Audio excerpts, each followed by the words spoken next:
देवी प्रपन्नारति हरे प्रसीद प्रसीद मातर जगतोऽखिलस्य प्रसीद विश्वेश्वरी विश्वं तमेश्वरी देवी चराचरस्य।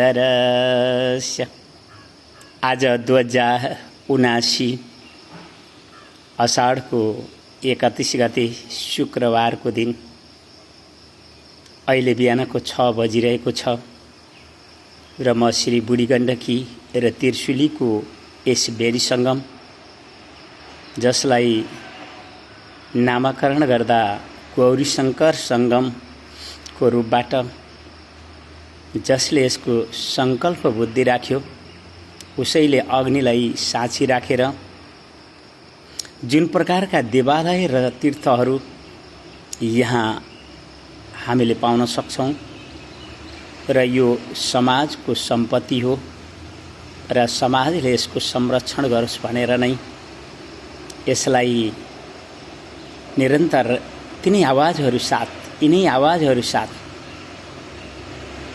हामी अगाडि बढी पनि रहेका छौं। र मलाई एउटा के इच्छा लागिरहेको थियो, तर त्यो इच्छा केवल अन्धविश्वासको अँध्यारोबाट बचाउन समर्थ अग्नि देवता, हे अग्नि देवता, मलाई त्यो अन्धविश्वासको अँध्यारो बाटोतर्फ नधकेलिदिनुहोस्। मैले प्राचीन वैदिक शास्त्रहरूलाई बडो सम्मान साथ विचार गरिरहेको छु र अग्नि सिद्धिका साथमा यस माता तीर्थ धामलाई एउटा सिद्ध शक्तिपीठको रूपमा, राष्ट्रिय गौरवको तीर्थको रूपमा परिणत गर्नका निमित्त जसरी सङ्कल्प गरियो त्यसै गरी यो सिद्ध पीठको रूपमा परिणत होस् भनेर निरन्तर प्रयासहरू पनि चलिरहेका छन्। हाम्रो राष्ट्रिय समस्याले अत्यन्त आकुल र व्याकुल परिस्थितिमा छौं, किनकि जुन प्रकारको फोहोरिएको बहुदलीय राजनीति व्यवस्थाको जुन अस्वस्थ प्रतिस्पर्धा र जुन प्रकारको यो राज्यको शासन सत्ता भागबण्डा प्रवृत्तिले हामी जुन सङ्कटको सङ्घारमा उभिन पुगेका छौं, यो हाम्रो छिमेकी दक्षिणको श्रीलङ्का आज हाम्रा निमित्त एउटा शिक्षाप्रद विषय बनिरहेको छ। हामीले हाम्रो फोहोरिएको बहुदलीय राजनीतिको अस्वस्थ प्रतिस्पर्धाबाट यो राष्ट्रको राष्ट्रिय गौरव हिन्दू राष्ट्र गुमायौं। हामीले कयौं कुराहरू गुमायौं। त्यसैले पनि हामी वैदिक विज्ञानका साथमा, दैवी सिद्धिहरूका साथमा सूर्याग्नि नामका देवतालाई उपासना गर्दै हामीले यो राष्ट्रलाई संरक्षण पनि गर्नु छ। वैदिक सनातन धर्ममा त्यहाँभित्र वैदिक विज्ञानमा के कस्ता दिव्य दैवी शक्तिहरू छन् तिनको विषयमा पनि हामीले अब अनुसन्धानपूर्वक प्रयोग देख्नु परिरहेको छ। त्यसैले त यी आवाजहरू बिहान बिहान तपाईहरुका सामु पुर्याइरहेको छु। र हे अग्नि देवता, मलाई त्यो अन्धविश्वासको अँध्यारोतर्फ जान नपरोस्।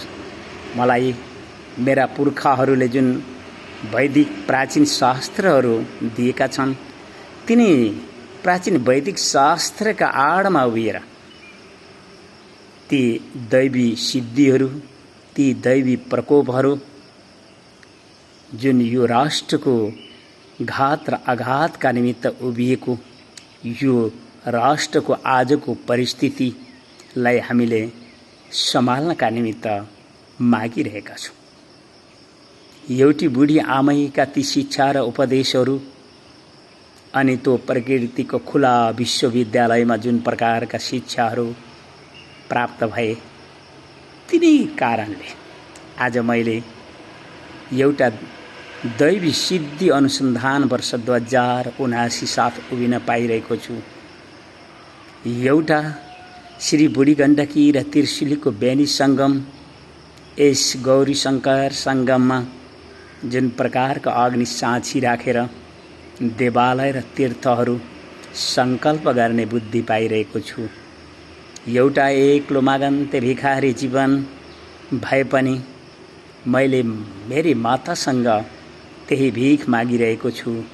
हे माँ, यो राष्ट्रको हितका निमित्त, वैदिक सनातन धर्मको संरक्षणका निमित्त अनि यो हाम्रो हिन्दू समाजलाई शोधन गर्नका निमित्त र यो राष्ट्रको फोहोरिएको अस्वस्थ प्रतिस्पर्धामा उभिएको बहुदलीय राजनीतिलाई मिल्काउनका निमित्त जे जस्तो दैवी शक्तिहरूको आवश्यकता पर्छ, दैवी सिद्धिहरूको आवश्यकता पर्छ, त्यसै प्रकारको दैवी बल, दैवी बुद्धि र दैवी विद्याहरू दिनुहोस् भनेर नतमस्तक शिर झुकाउँदै, यी दुवै हातहरू झुकाउँदै जब मैले भिख मागिरहेको हुन्छु अनि ती बुढी आमैले मलाई एउटा आत्रीय ऋषि कुमार परमहंस भिक्षु तीर्थ समयको प्रतीक्षा गर्ने गर, सत्यलाई र धर्मलाई नछोड, सूर्याग्नि नाम गरेका देवतालाई पनि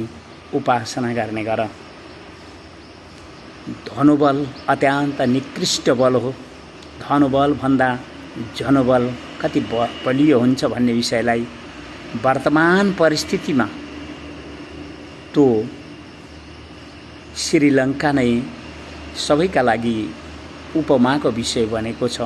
किनकि एसिया महाद्वीपमा जुन प्रकारको जुन राजनैतिक सङ्कटहरूका साथमा त्यहाँका मानिसहरूले जुन प्रकारको जीवनलाई अनुभव गरिरहेका छन्, त्यो हाम्रा निमित्त, हामी भूपरिवेष्टित यस राष्ट्रका निमित्त र हाम्रा हिमालय र पहाड तराईहरू सुसज्जित यो गोर्खा राज्य नेपाल जुन वेदको उर्वर भूमि पनि हो, जहाँ विविध नदी नालाहरू, प्रकृति स्रोत र खनिजहरू छन्, त्यो देश आज कुन परिस्थितिमा उभिन पुगेको छ। हामीले यसै प्रकारको फोहोरिएको बहुदलीय राजनीतिको अस्वस्थ प्रतिस्पर्धा र त्यस राज्य सत्ताको भागबण्डा खेलमा नेपाली जनताले समयमा नै बुझेन भने र उनीहरूलाई हामीले धनुबलले होइन, जनबलले होइन, दैवी बलका साथमा मिल्काइदिन सक्यौँ भने मात्रै हामीले वेदको उर्वर भूमि गोर्खा राज्य नेपाल भन्ने इतिहासलाई हामीले सार्थक बनाउन सक्छौँ। त्यसैले त हे अग्निदेवता, यस आत्रीय ऋषि कुमार परमहंस भिक्षु तीर्थलाई त्यो अन्धविश्वासको अँध्यारो बाटोतर्फ नलगिदिनुहोस्। यसलाई त्यो सत्य र धर्मको सनातन परम्परा साथ तपाईँले अगाडि बढाइदिनुहोस् र यी देवी आमाहरू जो विश्व मानव जातिलाई सिर्जना गर्दैछन् र आफ्ना काखमा विश्व मानव जातिलाई आदि गुरुको रूपमा शिक्षा दिँदैछ, अहो उनीहरूको जीवन, हामीले उनीहरूको व्यवहारलाई बुझ्नुपर्ने स्थितिहरू छन्। किनकि प्रकृतिले लाचार र विवस्ती देवी स्त्रीहरू ती अवगुणका साथमा उभिने हुनाले हामीले उनीहरूको व्यवहार बुझ्नुपर्ने हुन्छ। हामीले उनीहरूको शैक्षिक अनि अनुशासित जीवनहरू देख्नुपर्ने हुन्छ। हामीले मानव सभ्यताको इतिहास साथ हामीलाई त्यो सभ्यता पनि देख्नुपर्ने हुन्छ। त्यसैले त सबैलाई हामीले सम्मान गर्न सकेनौँ। त्यसैले त मेरी बुढी आमाले मलाई शिक्षा र उपदेश दिँदा सधैँ मानिसलाई व्यवहारले चिन्ने गर्नु र व्यवहार आफ्नो अनुकूल र सम्मान र ममताका साथमा माया मिल्छ भने ती देवी आमाहरू सबैलाई तिनका वरद हातमा नतमस्तक शिर झुकाएर उनीहरूका आशीर्वाद र वरद ती हातहरू शिरमा राख्दै आफ्नो दैवी सिद्धिको प्रयोगात्मक अनुसन्धानलाई अगाडि बढाइरहन। म जति बेला 2033-34तिर सुन्ने गर्थेँ कि गाउँ फर्क, आज यो राष्ट्रको बहुदलीय राजनीति र त्यसले वैदेशिक ऋणमा जुन प्रकारको शहरी विकासहरू बनाइदियो, तर यहाँका युवा युवती जनशक्तिहरू सबै विदेशीहरूका गोठाला बन्न लाचार भए। यो राष्ट्र जुन परिस्थितिमा अहिले उभिएको छ, यो परिस्थितिलाई न त हिन्दू समाजले बुझ्न सक्यो, न त बहुदलीय राजनीतिले बुझ्न सक्यो। त्यसैले एउटा एक्लो मागन्ते भिखारी भए पनि मैले ती आमैहरूका शिक्षा र उपदेशहरूलाई सहस्र स्वीकारिरहेको छु र मैले 2078मा वैदिक विज्ञानको अनुसन्धान गरेँ। त्यसबाट मलाई के थाहा भयो भने कि यो राष्ट्रका हितका निमित्त, वैदिक सनातन धर्मको हितका निमित्त, हिन्दू समाजलाई शोधन गर्नका निमित्त र यहाँको फोहोरिएको बहुदलीय राजनीतिको त्यस अस्वस्थ प्रतिस्पर्धालाई मिल्काएर यो राष्ट्रको हितका निमित्त हामीलाई दैवी सिद्धिको नै आवश्यकता छ। हामीले देख्यौँ दैवी प्रकोपका अगाडि ती धन बल हुनेहरू कसरी लाचार रोइरहेका थिए। हामीले देख्यौँ कि दैवी ती प्रकोपहरूका अगाडि त्यो जनशक्ति कसरी लाचार भएर सडकमा उभिएको थियो। त्यसैले त हामीले त्यो धनोबल र जनबल भन्दा पनि दैव बललाई लिन गएको हामीले प्राचीन वैदिक शास्त्रहरूमा देख्यौँ। यदि तपाईँ ऋग्वेदको पञ्चम मण्डललाई कतै भेट्नुभयो र त्यो वेद भन्नाले चेतन आत्मा नै हो बुझिदिनु होला, र बजारमा जुन प्रकारका 4 वेदहरू छन् ती पुस्तकहरू हाम्रा ती महर्षि ऋषिहरूका अनुभवको सङ्ग्रह हो भनेर पनि बुझिदिनु होला।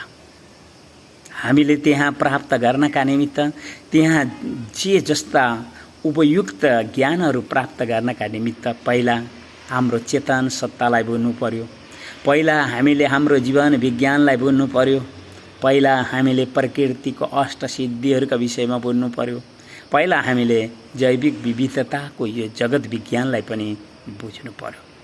त्यसलाई बुझ्नका निमित्त आजको आधुनिक भौतिक विज्ञानको जुन आविष्कार छ त्यो विश्व मानव जातिका लागि हानिकारक छ त्यस्तो होइन।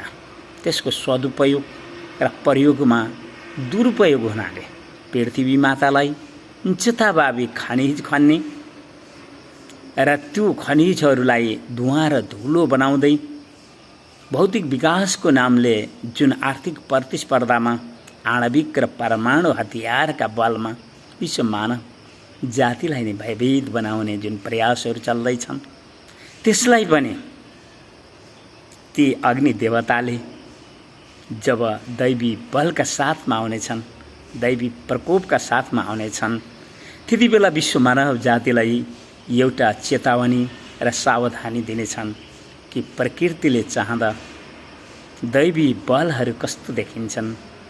ती विषयमा पनि हामीले प्रकृतिको खुला विश्वविद्यालयमा शिक्षा लिने कारणले होला, अथवा ती बुढी आमैले आफ्नो ममता अनि त्यो सम्मान र माया साथ जुन प्रकारका शिक्षा र उपदेशहरू दिनुभयो त्यसबाट होला, अथवा ती वैदिक प्राचीन शास्त्रहरूलाई यसो जानी नजानी देख्दा देख्दै मलाई कस्तो लाग्यो भने अग्नि देवता त यी साक्षात् देवता हुन्, यिनले मलाई अन्धकारको त्यो अन्धविश्वासतर्फ त हल्केल्ने छैनन् र मैले तिनै सूर्याग्नि नामका देवतालाई साक्षी राखेँ र वैदिक विज्ञानको अनुसन्धान गर्नका निमित्त उभिँदै मलाई के अनुभव भयो भने कि दैवी सिद्धि बिना हामीले यो राष्ट्र गोर्खा राज्य नेपालको हित गर्न सक्दैनौँ। किनकि हाम्रो छिमेकी भारतलाई हाम्रो यो राष्ट्रका नदीहरू ती पानीहरूको आवश्यकता परिरहेको छ, अनि हाम्रा यी नेपालीहरू उनीहरूलाई बिना सित्तैमा कजा हुनका निमित्त आवश्यक परिरहेको छ, अनि उनीहरूलाई आफ्नो लागि हामीलाई उपेक्षा र हेला गर्नु परिरहेको छ। त्यसैले हामीलाई एउटा भयभीत परिस्थितिहरू के छ भने कि भारतको राजनीति साथ हाम्रो राष्ट्रको सङ्कट जहिले पनि चुलिने गर्छ। यो जानकारीको लागि सबैका लागि शिक्षाको विषय पनि। मैले जुन बाल्यकालमा सुनेको थिएँ कि त्यो गाउँ फर्क, आज मलाई जब यो फोहोरिएको बहुदलीय राजनीति र यसको भागभण्डाको अस्वस्थ प्रतिस्पर्धा राज्य सत्ता विषयहरूलाई विचार गर्न उभिन्छु, त्यति बेला त्यो 2033-34तिर सुनेको आवाज आज हाम्रो वैदेशिक ऋणले उठेका यी सहरहरू, यी जनचापहरू अब खाद्यान्नको सङ्कटका कारणले, भुखमरीका कारणले कुन परिस्थितिहरू हाम्रो अगाडि देखिनेछ त्यो इतिहास होइन। अब छिट्टै नै हामीले श्रीलङ्काले जस्तै अनुभव गर्न पाउनेछौँ। त्यसैले त्यो दिन पनि आउनेछ कि खाद्यान्नमा आत्मनिर्भर हुनुपर्दो रहेछ। हामीले हाम्रा जो प्रकृति स्रोत जलहरूको सदुपयोग गर्नुपर्ने रहेछ, यो नेपाली जनताले बुझ्नेछन् र यो राष्ट्रबाट यो भूगोलले पनि सहन नसक्ने जुन फोहोरिएको बहुदलीय राजनीतिको अस्वस्थ प्रतिस्पर्धा र त्यसको भागभण्डा हर नेपालीले बुझ्नेछन् र यी आवाजहरूलाई उनीहरूले विचार गर्नेछन्। मैले त यी आवाजहरू इतिहासका लागि राखिदिएको छु कि एउटा कालीगण्डकीको काखमा खेल्ने एउटा एक्लो मागन्ते भिखारी कुनै दिन घुम्दै घुम्दै बुढी गण्डकीको काखमा उनका हातमा आइपुगेको थियो र उसले यहाँ देवालय र तीर्थहरू अग्नि साक्षी राखेर सङ्कल्प गर्यो। अनि हिन्दू समाजलाई उसले निकै राम्ररी चिन्ने अवसरहरू पनि पायो र हिन्दू धर्मलाई संरक्षण गर्नका निमित्त हिन्दू समाजलाई शोधन गर्नै पर्छ, किनकि यो राष्ट्रको राष्ट्रिय जुन धर्म थियो, हिन्दू राज्य नेपाल थियो, त्यसलाई बहुदलीय राजनीतिले जसरी अपमान गरेर मिल्काएको छ, त्यसलाई त हामीहरूले बदला लिएरै छनेछौँ। हामी मौन थियौँ, हामीले देखिरहेका थियौँ, हामीले वैदिक विज्ञानको बाटोहरू नपाएर मात्र अल्झिएका थियौँ। कुनै दिन ती बुढी आमैसँग मैले आफ्ना गुनासाहरू पोखेँ अनि बुढी आमैले सूर्य अग्नि नामका देवताको उपासना गर, अवश्यमेव तिमीलाई दैवी सिद्धिहरू प्राप्त हुनेछन् अनि समय र परिस्थिति अनुसार हामी तिमीलाई साथ दिनका निमित्त दैवी प्रकोपका साथमा आइपुग्नेछौँ। यो समाज र यो राष्ट्रलाई हित गर्नका निमित्त अब धनोबलले काम गर्नेवाला छैन, अब जनोबलले काम गर्नेवाला छैन। अब यहाँ त प्रकृति प्रकोप साथ उभिनु पर्ने हुन्छ, किनकि यो राष्ट्रलाई ती गिद्धे आँखाहरूबाट हाम्रा छिमेकीहरूले देखिरहेका छन्।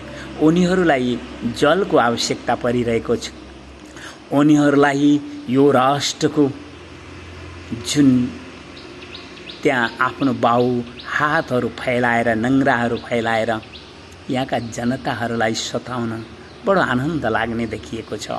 त्यसैले त मैले एउटा आत्रीय ऋषिकुमार परमहंस भिक्षु तीर्थ हुने नाताले मैले यी आवाजहरू बोलिरहेको छु र मलाई पुरा विश्वास छ कि ती आमाहरू जो शिक्षित पनि छन्, अनुशासित पनि छन् र ती सभ्य पनि छन्, उनीहरूले यो राष्ट्रको हितका निमित्त अवश्यमेव वीर र कवि सन्तानहरू दिनेछन् र ती कवि र वीरहरूले मात्र यो राष्ट्रको इतिहास पनि, एकीकरणको इतिहासहरू, एकताको एकीकरणहरू हामीले देखेको हुनाले आजको वर्तमान परिस्थितिमा हामीले ती देवी आमाहरूलाई यही आग्रह गर्छौँ कि यो राष्ट्रको हितका निमित्त वीर र कवि सन्तानहरू दिने गर र जो यो राष्ट्रको फोहोरिएको बहुदलीय राजनीति र तो यो राज्य शासन सत्ताको भागभण्डाको अस्वस्थ प्रतिस्पर्धा वातावरण नेपालीको टाउकोमा त्यसरी सङ्कटको रूपमा नमडारियोस् जसरी श्रीलङ्का आज वर्तमान परिस्थितिमा उभिएको छ।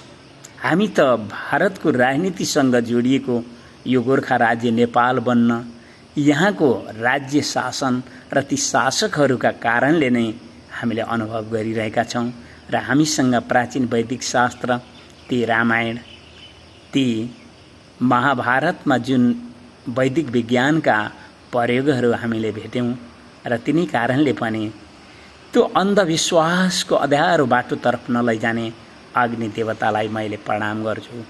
अनि ती देवी आमाहरू जो विश्व मानव जातिलाई सिर्जना गर्दै आफ्नो काखमा राखेर आदि गुरुको रूपमा यो विश्व मानव जातिलाई सुख, शान्ति र संरक्षण दिन्छन्, ती सबैका वरद हातमा नतमस्तक झुकेर यस माता तीर्थधामलाई एउटा सिद्ध शक्तिपीठको रूपमा परिणत गर्नका निमित्त जुन वैदिक विज्ञानको प्रयोग गरिँदैछ त्यो सफल होस् भन्दै मैले मेरा बाणीहरूलाई यतै रोक्छु।